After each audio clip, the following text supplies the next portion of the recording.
কখনো কখনো অন্ধকারের সাথে লড়াই করার জন্য আমরা প্রদীপ জ্বালাই। এতে প্রথমে সলতে রাখি, তারপর তেল ঢালি, তারপর আগুন জ্বেলে এটা প্রজ্বলিত করি। তারপর একটা সময় আসে যখন এই প্রদীপ নিভে যায়। কারণটা কি? কারণ কি এটা যে প্রদীপের প্রকাশমান হওয়ার ক্ষমতা সমাপ্ত হয়েছে? না, এই যে আগুন আমরা দেখতে পাচ্ছি, এই আগুনের জন্য যে শক্তির প্রয়োজন হয় তা আসে এই তেল থেকে। যদি এই তেল সমাপ্ত হয়ে যায় তাহলে এই প্রকাশ তাও সমাপ্ত হয়ে যায়। আর আমাদের জীবনে এই তেল হলো আমাদের কর্ম, আর এই আগুন আর এর দ্বারা উৎপন্ন হওয়া প্রকাশ আমাদের ভাগ্য। যত আমাদের কর্ম ক্ষীণ হতে থাকবে, আমাদের ভাগ্য সৌভাগ্য কোথাও না কোথাও লুপ্ত হয়ে যাবে। যে উজ্জ্বল ভবিষ্যৎ আমরা চাইছি তা কখনো লাভ করতে পারবো না যদি কর্ম না করি। ঠিক যেমন তেল ছাড়া অগ্নি উৎপন্ন হয় না, তেমনি কর্ম ছাড়া সৌভাগ্য হয় না। আর যেমন কর্ম তেমন ভাগ্য। তাই সবসময় কর্ম করতে থাকুন, কর্ম করা থামাবেন না। আর আমার সাথে ভালোবেসে বলুন, রাধা রাধা। জীবনে তিনটি বিষয় আছে, তিনটি বস্তু আছে, তারা যেন আপনাকে কখনো বশে না করে নিতে পারে। প্রথম হলো ধন। ধন যতক্ষণ আপনি ব্যবহার করতে থাকেন, যতক্ষণ তা আপনার কাজে আসছে, ততক্ষণ ঠিক আছে, এই ধন আপনার কাছে অমৃত। কিন্তু যখন এই ধন আপনাকে ব্যবহার করতে শুরু করে, বুঝে যাবেন যে আপনার পতনের সময় শুরু হয়েছে। দ্বিতীয় বিষয়, ফেলে আসা অতীত। যাই করুন, আপনি অতীত পাল্টাতে পারবেন না, আর এই সত্যিটা আপনিও জানেন। কিন্তু তাও এর বশবর্তী আমরা হয়ে পড়ি। আর যখন তাই হয়, তখন এই সংসারে আমরা যেখানেই যাই না কেন, যত বড়ই সুখ লাভ করি না কেন, সেই সব আমাদের কাছে তিক্ত বলে মনে হয়। তৃতীয় বিষয়, আপনার আশেপাশের মানুষ ভিন্ন ভিন্ন ধরনের মানুষ হয়, যাদের চিন্তা ভাবনা এবং দৃষ্টিভঙ্গি ভিন্ন ভিন্ন প্রকারের। যদি এদের বশবর্তী আপনি হয়ে পড়েন, তাহলে কেউ বলবে এটা করো, এটা ভালো। কেউ বলবে এটা করো না, ওটা করো, ওটা ভালো কাজ। কেউ বলবে এই দুটোই করো না, অন্য কিছু করো। এই কথাগুলিতে আপনি এতটাই জড়িয়ে পড়বেন যে আপনি লক্ষ্য ভ্রষ্ট হয়ে পড়বেন। তাই এই তিন বিষয় থেকে সাবধানে থাকবেন। যদি কোনো কিছু বশ করতে হয়, তাহলে আপনাকে বশ করতে হবে আপনার আজকে, নিজের বর্তমানকে। এটা খুব প্রয়োজনীয়। এটা ভাববেন যে এই সময়ের সদ্ব্যবহার আমি কিভাবে করব, সময়কে শাসন কিভাবে করব, ওই কর্ম কিভাবে করব যাতে ভবিষ্যতে কখনো আমার আফসোস না হয়, বরং এই সংসার আমাকে নিয়ে গর্ব করবে, সেই কর্ম করুন।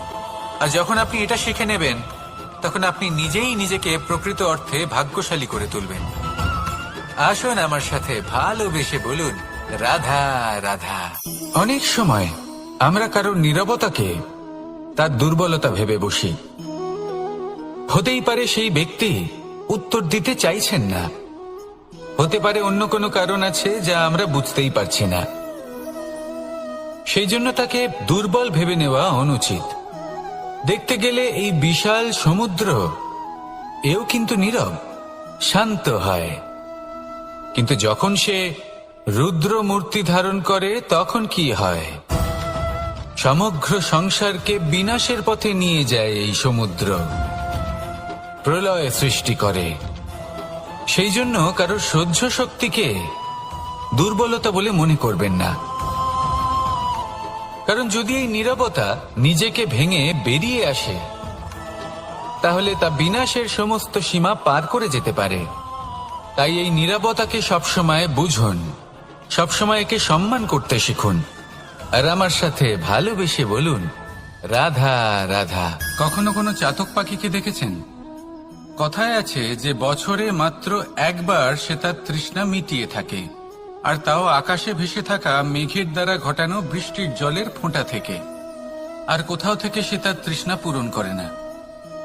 সারা বছর সে নিদারুণ গরম সহ্য করে, তীব্র শীতও সহ্য করে, শুধু এই আশা নিয়ে যে বছরে একবার অন্তত সেই মেঘের ঘন ঘটা হবে, বৃষ্টি হবে, আর সে তার তৃষ্ণা নিবারণ করবে।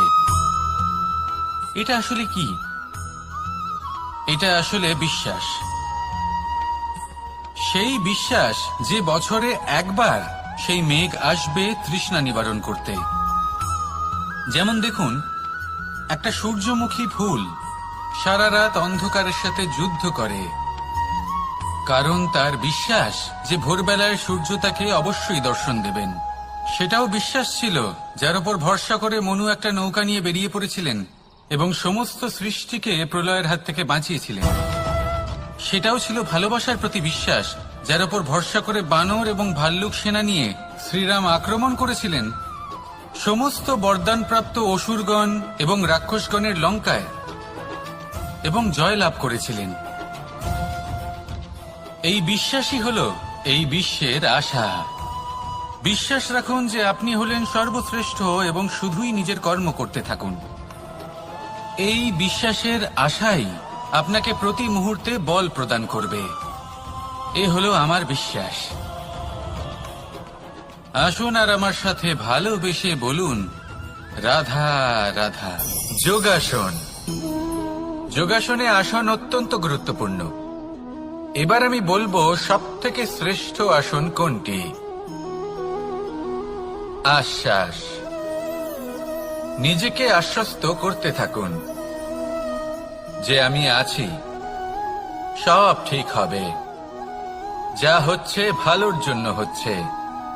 এই আশ্বাস আপনাকে জীবনে এমন ধন্যাত্মক বিশ্বাস দেবে যে আপনি বড় বড় সমস্যার সমাধান করতে পারবেন। এবার যদি কথা বলি সবথেকে কঠিন সময়ের, তাহলে সেটা হলো বিচ্ছেদের। যা মা সীতাকে সহ্য করতে হয়েছে শ্রীরামের জন্য, রাধা কৃষ্ণকেও সহ্য করতে হয়েছে।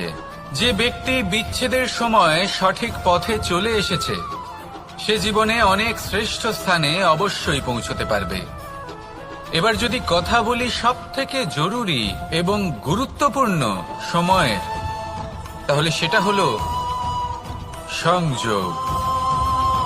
সকলকে সাহায্য করতে থাকুন। আপনি অন্যদের সাহায্য করে তাদের যত আনন্দ দিতে পারবেন ততটাই আনন্দ আপনারও জীবনে অবশ্যই আসবে। আসুন আর আমার সাথে ভালোবেসে বলুন, রাধা রাধা। সংসারে সকলে উঁচুতে উঠতে চায়, কেউ নত হতে চায় না।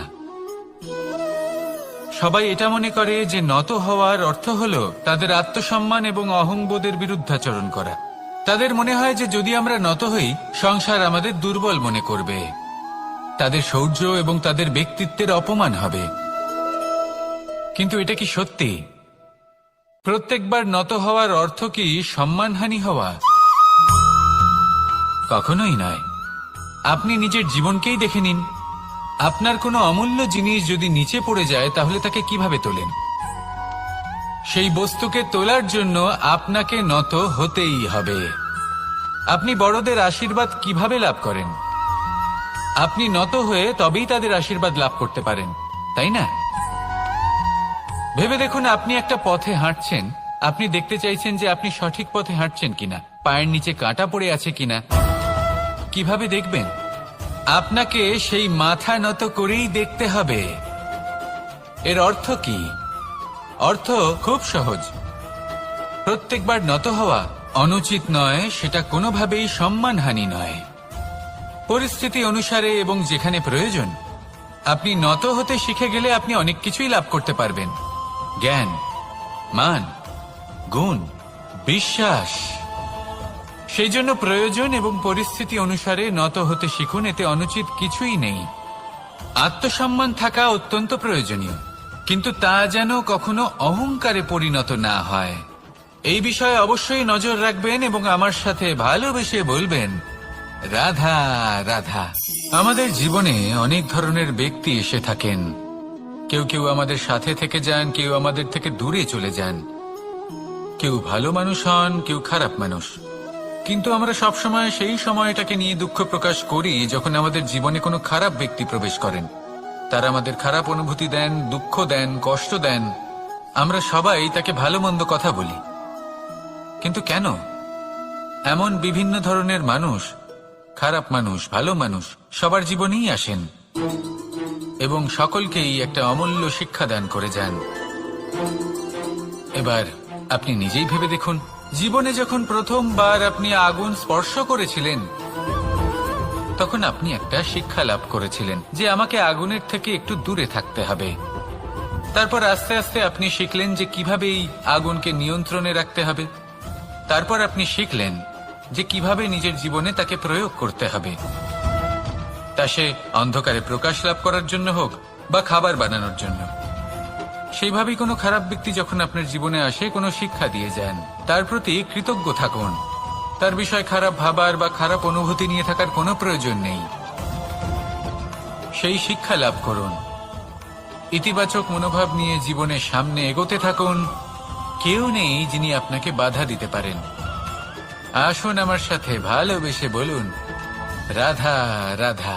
অনেক সময় আমরা জীবনে অনেক মানুষকে এমন বলতে শুনে থাকি যে আমি অসফল হয়েছি কারণ আমার সময় ভালো যাচ্ছিল না। আমি এই জিনিসটা লাভ করতে চাইছিলাম কিন্তু করতে পারলাম না কারণ আমার সময়টা ভালো যাচ্ছিল না। আমি আমার জীবনে ওই মহান কাজটা করতে চাইছিলাম কিন্তু করতে পারলাম না। কেন? কারণ আমার সময়টা ভালো যাচ্ছিল না। কিন্তু যে মুহূর্তে ভালো সময় আমার জীবনে আসবে আমি সব কিছু প্রাপ্ত করব। এমন প্রায় প্রত্যেকেই বলেন। আসুন একটা কথা বোঝা যাক। একজন মালিকে দেখুন, সে প্রত্যেক দিন গাছের সেবা করে, তাকে জল দেয়, তার যত্ন আত্তি করে। কেন? প্রত্যেক দিন সেই গাছ ফল দেয় না। সঠিক সময় এলে তবেই সেই গাছ ফল দেয়, কিন্তু প্রত্যেক দিন মালি তার সেবা করে, তাকে যত্ন করে। শুধুমাত্র তখন করে না যখন সেই গাছ ফল দিতে সক্ষম। আর যদি মালি গাছের যত্ন প্রতিদিন না করে তাহলে হয়তো সেই গাছ ফল দিতেই পারবে না। এটাই হলো আমাদের জন্য একটা শিক্ষা। যখন সময় আমাদের জন্য অপেক্ষা করে না তখন আপনি সময়ের জন্য কেন অপেক্ষা করছেন? ভালো সময়ের জন্য অপেক্ষা করবেন না।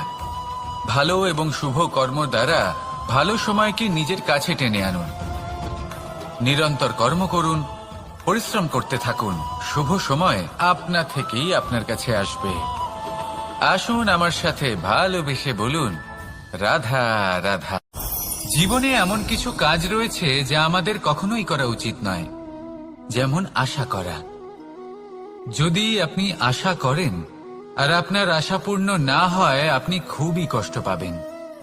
এবার আপনি যদি প্রতীক্ষা করেন, করতেই থাকেন, আর সেই ব্যক্তি যদি না আসে তাহলেও খুব কষ্ট পাবেন। আর হলো তুলনা।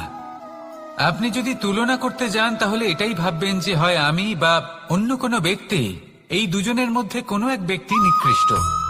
আর এই ভাবনাটাই হলো অনুচিত। যদি আমরা কথা বলি সেই সব বিষয়ে যা আমাদের করা উচিত, যেমন পরীক্ষা। এই পরীক্ষা সবসময় আমাদের আরো সফল করে তোলে, আরো শ্রেষ্ঠ করে তোলে, আরো উৎকৃষ্ট করে তোলে। আসন্ন মহাসংগ্রামের জন্য আমাদের প্রস্তুত করে তোলে এই পরীক্ষা। তাই এই পরীক্ষার থেকে কখনোই পালাবেন না, এর সম্মুখীন হন। আর হলো কর্ম। কর্ম করা কখনোই বন্ধ করবেন না। তুলনা করার বদলে কর্ম করুন, প্রতীক্ষা করার বদলে কর্ম করুন, আর আশা করার বদলে কর্মই করুন। জীবন সফল হয়ে যাবে। দেখুন, সবার শেষে সত্যি বলতে এই কর্ম আর এই পরীক্ষা, এই দুই আমাদের জীবনকে সুখী করে তুলতে পারে। আসুন আর আমার সাথে ভালোবেসে বলুন, রাধা রাধা। মানুষ তার জীবনে শিক্ষা এবং প্রেম এই দুই লাভ করে তার মাতা, পিতা এবং গুরুর কাছ থেকে। কিন্তু মানুষ সবথেকে বেশি ভালোবাসে নিজের মাতাকে, কারণ মাতা খুব নির্মল চিত্তে ভালোবাসে, শান্ত মনে আমাদের অন্তরে শক্তির সঞ্চার করে থাকেন, আমাদের উৎসাহ দেন, বলশালী করে তোলেন। ব্যাপারটা কিন্তু এমন নয় যে আমরা নিজেদের বাবা বা গুরুকে ভালোবাসি না, তাদেরকেও আমরা অত্যন্ত ভালোবাসি। শুধু ওনাদের কঠোর ব্যবহার দেখলে আমরা একটু ভয় পেয়ে যাই। এবার ওনাদের এই কঠোর ব্যবহার আমাদের ভালো না লাগলেও অত্যন্ত আবশ্যক, কারণ মাতার থেকে আমরা যে শক্তি লাভ করি তা যেন নিয়ন্ত্রণ হারিয়ে বিধ্বংসী না হয়ে ওঠে।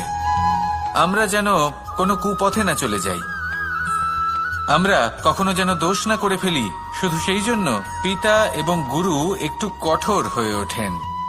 এবং ওনাদের এই কঠোর আচরণ ভবিষ্যতে গিয়ে আমরা অবশ্যই বুঝতে পারি।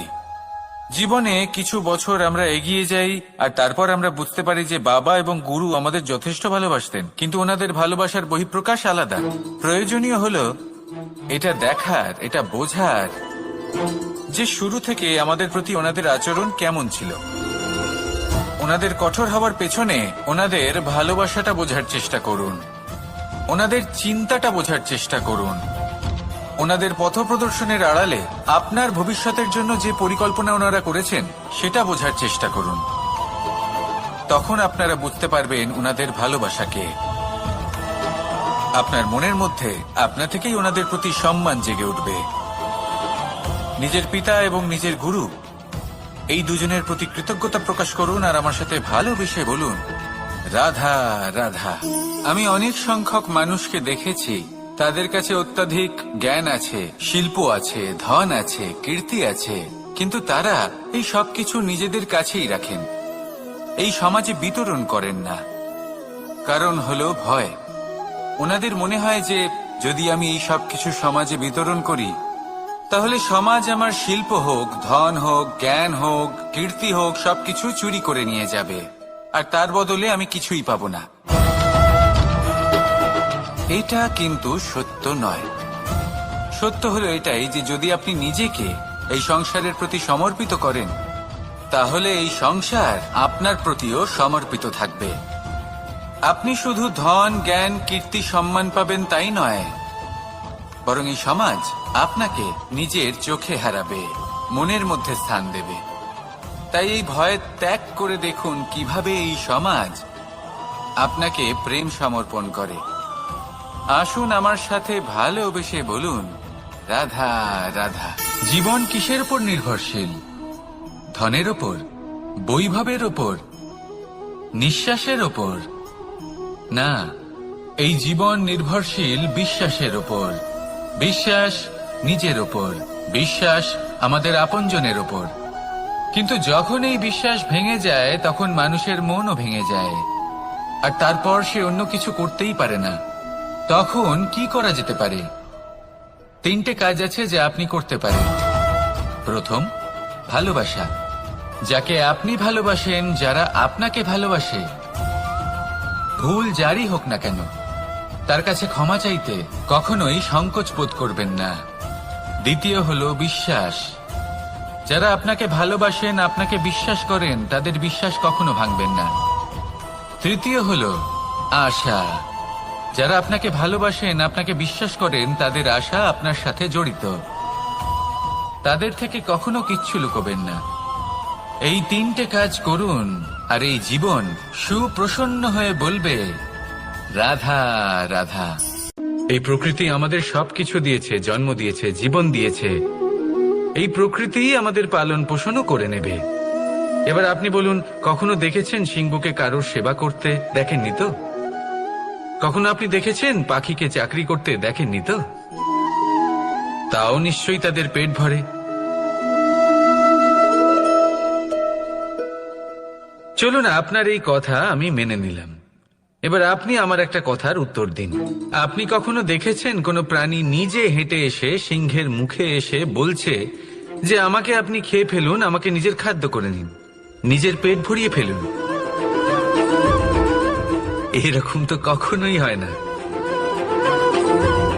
সিংহ নিজের খাবার বনেই পেয়ে যায়, কিন্তু শিকার তাকে নিজেকেই করতে হয়। যদি এটা না করে তাহলে সে অনাহারে মরে যাবে। যদি কথা বলা হয় পাখির, তাহলে বলি প্রকৃতি ওকে খাবার নিশ্চয়ই দিয়েছে, কিন্তু সেই খাবার খুঁজে নিতে হয় তাকে নিজেকেই। নিজেকে বাঁচিয়ে রাখার জন্য বাসা বানাতে হয় তাকে, যার জন্য অত্যন্ত পরিশ্রম করতে হয়। এই পরিশ্রম থেকে বিমুখ হবেন না, কারণ এই পরিশ্রমই অনেক দূর পর্যন্ত আপনার ভাগ্য বানাতে পারে। জীবনের সামনে এগোনোর জন্য আপনাকে পরিশ্রম করতেই হবে। তাহলে আসুন আমার সাথে ভালোবেসে বলুন, রাধা রাধা। বিবাহ। একজন নারীর জীবনে বিবাহের গুরুত্ব কতটা? আসুন আমরা কথা বলি রুক্মিণীকে নিয়ে। একজন নারী যিনি পবিত্র মানসিকতা নিয়ে কাউকে ভালোবেসেছেন, তাকে বিয়ে করতে চেয়েছেন। এবার বিয়ে মানে কাউকে পাওয়া, মানে কারোর হাত ধরে আগামী সমস্ত জীবন তার সাথে কাটিয়ে দেওয়া। এবার আমার হাত ধরে রুক্মিণী বিয়ের সুখ তো নিশ্চয়ই পেয়েছে, কিন্তু ওর এই প্রেমের যাত্রা এর অন্ত হলো না, বরং তা শুরু হলো।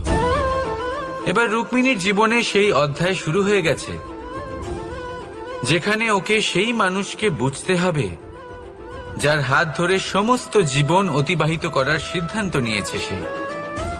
এবার এরকম একটা সময় প্রত্যেকের জীবনে এসে থাকে, প্রত্যেকের মানে আপনারও। আপনার জীবনেও এমন এক সময় আসবে, তার জন্য তৈরি থাকুন। নিজের মনে যা যা বিকার আছে তা কোথাও ত্যাগ করে আসুন, আর পরিশুদ্ধ ভালোবাসা দিয়ে, পবিত্র মন দিয়ে নিজের জীবন সাথীকে বোঝার চেষ্টা করুন, কোনো আশা না রেখে। যদি এরকম করতে পারেন তবেই কঠিন পরীক্ষায় উত্তীর্ণ হবেন, নয়তো নয়। রাধা রাধা। সমস্যা। এবারে বলুন, সমস্যা কার জীবনে নেই? প্রত্যেকের জীবনে সমস্যা থাকেই। হ্যাঁ ঠিক আছে, জীবন আছে যখন, তখন সময়ের সাথে সমস্যাও আসবে, কিন্তু প্রত্যেক সমস্যাই কি সময়ই নিয়ে আসে? না, আপনি সমস্ত সমস্যার দায় সময়কে দিতে পারেন না। বেশিরভাগ সমস্যা তো এমন হয়ে থাকে যাদের আমরা নিজেরাই ডেকে আনি। হে সমস্যা, এসো, আমি তোমার জন্য অপেক্ষা করছি। কিভাবে? এবার এটা নির্ভর করছে আপনার হ্যাঁ বা না এর ওপরে। বেশিরভাগ সমস্যাই এই জন্য আসে যেহেতু আমরা বারবার হ্যাঁ বলতে থাকি, আর বেশিরভাগ সমস্যা এই জন্যই আসে যেহেতু আমরা সঠিক সময় না বলতে পারি না। সেই জন্য না ভেবেচিন্তে কোনো কথা বা কোনো প্রস্তাবের সমর্থন করলে তা আপনাকে খুব বড় বিপদে ফেলে দিতে পারে। সেইখানেই কখনো না না বলতে পারা তা আপনাকে তার থেকেও বড় বিপদে ফেলে দিতে পারে। তাই মনে রাখবেন, এই অত্যন্ত জরুরি শিক্ষা। সব সময় খুব ভেবে চিন্তেই হ্যাঁ বলবেন, আর দৃঢ়তার সাথে না বলবেন। আর বিশ্বাস করুন, আপনার জীবন অত্যন্ত সুখময় হয়ে যাবে। তাহলে আসুন আমার সাথে ভালোবেসে বলুন, রাধা রাধা। সাফল্য। সাফল্য এই পৃথিবীতে কে না পেতে চান? প্রত্যেক মানুষ চান যেন সাফল্য নিজে এসে তার কাছে ধরা দেয়। এবার সাফল্য তাদের কাছে এসে ধরা দেয় যারা নিজের পা ধরাতলে রেখে চলেন, যারা স্বপ্নের জগতে বিচরণ না করে বাস্তবের মাটিতে পা রেখে চলেন, এবং তাও দৃঢ়তার সাথে। সাফল্য তারা পান না যারা বাড়িতে বসে বসে শুধু স্বপ্ন দেখেন। তোর বড়ই সোজা। আমরা বস্তু বা অনুভূতিগুলিকে সেভাবে দেখি না যেরকম তা হয়ে থাকে। আমরা নিরন্তর চেষ্টা করেন যারা পরিশ্রম করেন আর নিজের এই জীবনকে অন্যের কাছে সফল করে দেখান। তাহলে সিদ্ধান্ত হলো আপনার। সফল সবাই হতে চান, স্বপ্ন সবাই সার্থক করতে চান। স্বপ্ন তখনই সার্থক হয় যখন পরিশ্রম করবেন, আর সাফল্য তখনই আপনার সাথে থাকবে যতক্ষণ আপনি বিনম্র থাকবেন। তাহলে আসুন আমার সাথে ভালোবেসে বলুন, রাধা রাধা। এই পুষ্প দেখতে পাচ্ছেন আপনি? কি সুন্দর এই পুষ্প। সবাই চায় এরকম কোনো এক পুষ্প সে নিজের করে নেবে, নিজের কাছে রাখবে। এবার ভাবুন, এই পুষ্প যে সম্মান পায় তা কিসের জন্য পায়? শুধু কি তাকে সুন্দর দেখতে বলে? আসুন আপনাকে একটা কথা বোঝাই। এই ফুল যখন গাছে থাকে তখন এই রূপ আমাদের আকর্ষণ করে। এই ফুল দিয়ে যদি আপনি মালা বানান, কোনো মূর্তিতে দেন, তাহলে তা সম্মানের নিদর্শন হয়। এবার এই ফুলই যদি আপনি বিছানাতে ছড়িয়ে দেন, তাহলে সেই দৃশ্য দেখে সেই সুবাসে আপনার মন পুলকিত হয়ে ওঠে। কিন্তু ভাবুন, এই পুষ্পই যদি আপনি চিতায় সাজান তাহলে এই পুষ্পকে আর কেউ সম্মান করে না। এ কিরকম কথা? সেই একই পুষ্প এক পরিস্থিতিতে সম্মান পাচ্ছে, এক পরিস্থিতিতে নয়। কেন? কারণ এতেই লুকিয়ে রয়েছে একটা গুরুত্বপূর্ণ শিক্ষা। এর সারমর্ম হলো এটাই যে এই সম্মান ব্যক্তি বা বস্তুকে করা হয় না, সম্মান করা হয় সময় এবং পরিস্থিতিকে।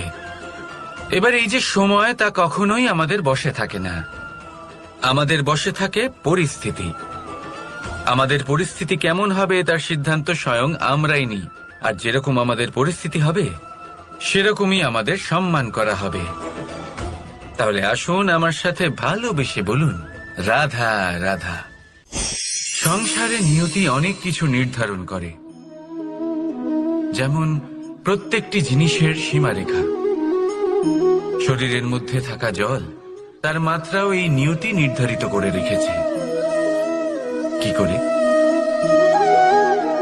দেখুন, যদি সঠিক সময়ে আপনি পরিশ্রম করে নিজের ঘাম না ঝরান, তাহলে কিছু সময় পরে আপনার চোখের জল অবশ্যই ঝরবে।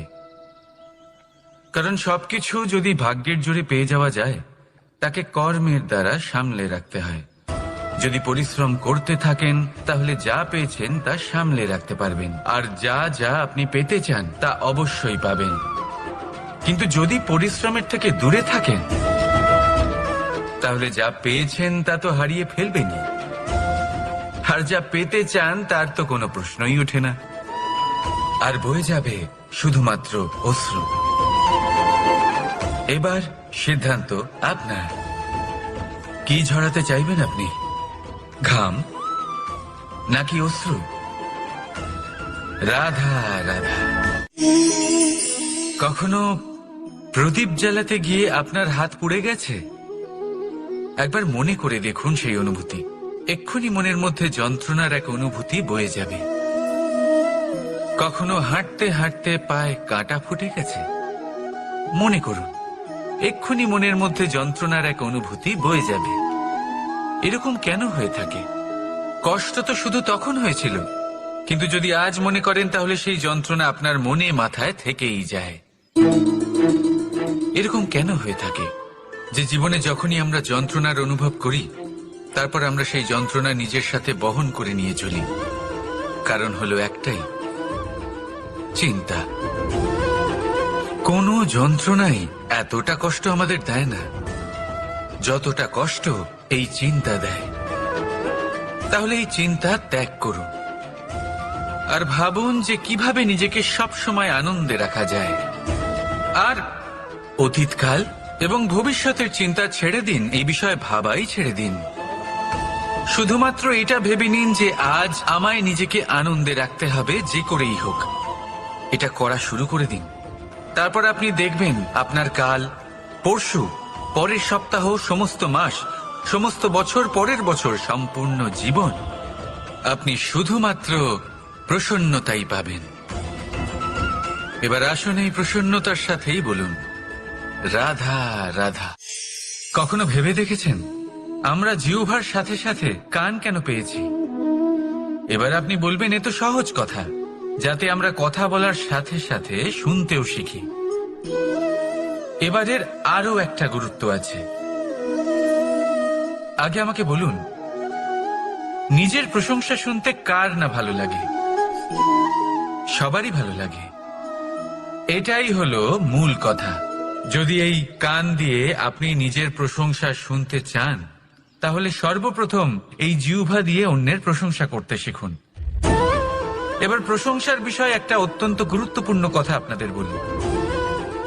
কখনো যদি কারোর প্রশংসা আপনি করেন, তাহলে সবার আগে সেই ব্যক্তির উৎসাহ বেড়ে যায়, আর তারপর নিজে যদি ভেবে দেখেন, তাহলে নিজের মনেও সন্তুষ্টি আর প্রশান্তি চলে আসে।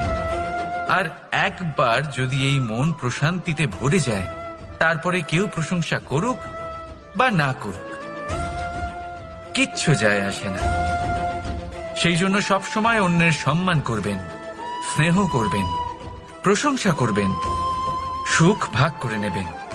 যার মধ্যে যেটা ভালো আছে তা বলুন, তাকে মনে করান তিনিও ভালো, তার উৎসাহ বাড়িয়ে তুলুন। তিনি জীবনে সামনে এগোবেন, আর এই ব্রহ্মাণ্ড আপনাকে কখনো পিছিয়ে থাকতে দেবে না। রাধা রাধা। সত্য এবং অসত্য দুটোর মধ্যে পার্থক্য কি আছে? পার্থক্য হলো অ অক্ষরটার। এবার অ দিয়ে হতে পারে আরম্ভ, অ দিয়ে হতে পারে অন্ত। সত্য হলো সেটা যেখানে সমস্ত পথের আরম্ভ হয়, অসত্য সেটা যেখানে সমস্ত পথের শেষ হয়। এবার এরা চলতে হয়তো পারে না, কিন্তু তাও ছাপ রেখেই যায়। সত্য সেই ছাপ রেখে যায় যা একটা উজ্জ্বল উৎকৃষ্ট উদাহরণ হতে পারে, আর অসত্য সেই উদাহরণ তৈরি করে যা একটা কলঙ্কিত ইতিহাস তৈরি করে। এখন আপনি আগামী সময়ের জন্য কেমন ছাপ রেখে যাবেন, এই সিদ্ধান্ত পুরোপুরি আপনার। রাধা রাধা। সত্য এবং অসত্য দুটোর মধ্যে পার্থক্য কি আছে?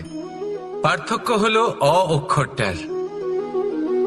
এবার অ দিয়ে হতে পারে আরম্ভ, অ দিয়ে হতে পারে অন্ত। সত্য হলো সেটা যেখানে সমস্ত পথের আরম্ভ হয়, অসত্য সেটা যেখানে সমস্ত পথের শেষ হয়। এবার এরা চলতে হয়তো পারে না, কিন্তু তাও ছাপ রেখেই যায়।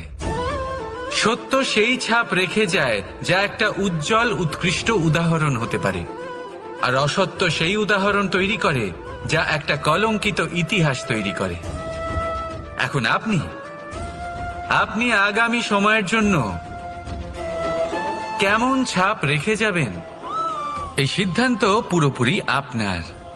রাধা রাধা। চলুন একটা প্রশ্ন করি।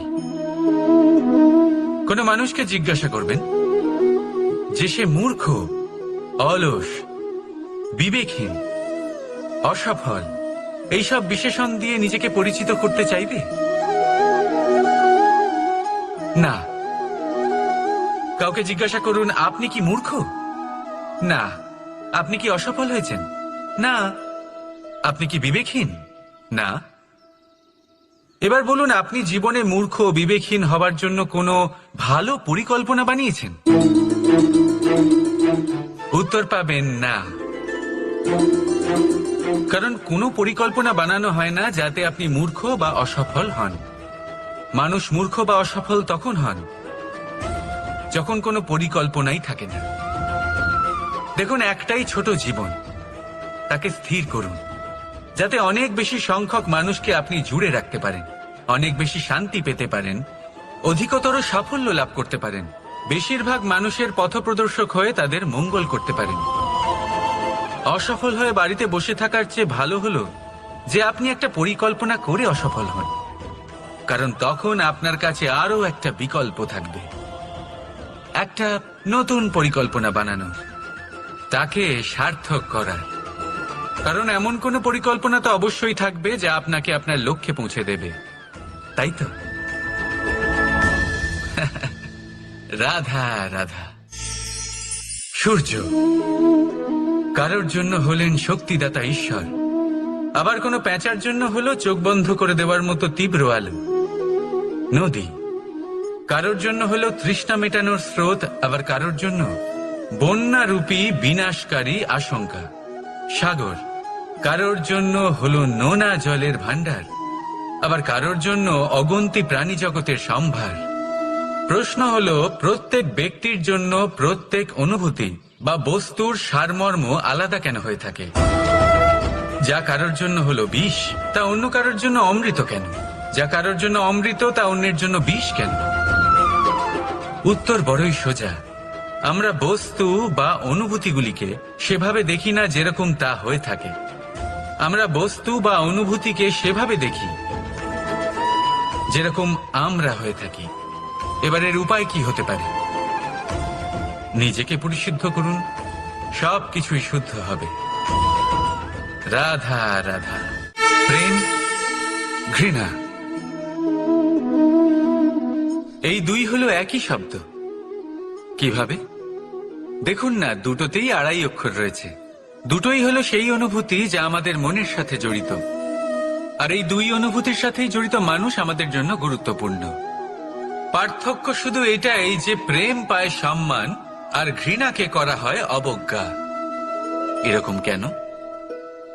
কারণ প্রেম হলো সেই অনুভূতি যেখানে মানুষ সবকিছু দিয়ে দিতে চায়, সবকিছু লুটিয়ে দিতে চায়। সেখানে ঘৃণা হলো এমন অনুভূতি যেখানে মানুষ সবকিছু কেড়ে নিতে চায়, সবকিছু জিতে নিতে চায়। তাও প্রেমের অনুভূতি কখনো আপনাকে হারতে দেয় না, আর ঘৃণার অনুভূতি কখনো আপনাকে জিততে দেয় না। এবার কি করবেন আপনি? একটাই জীবন, ঘৃণার সাথে বাঁচবেন নাকি প্রেমের সাথে? আমি তো প্রেমকেই চয়ন করব। রাধা রাধা।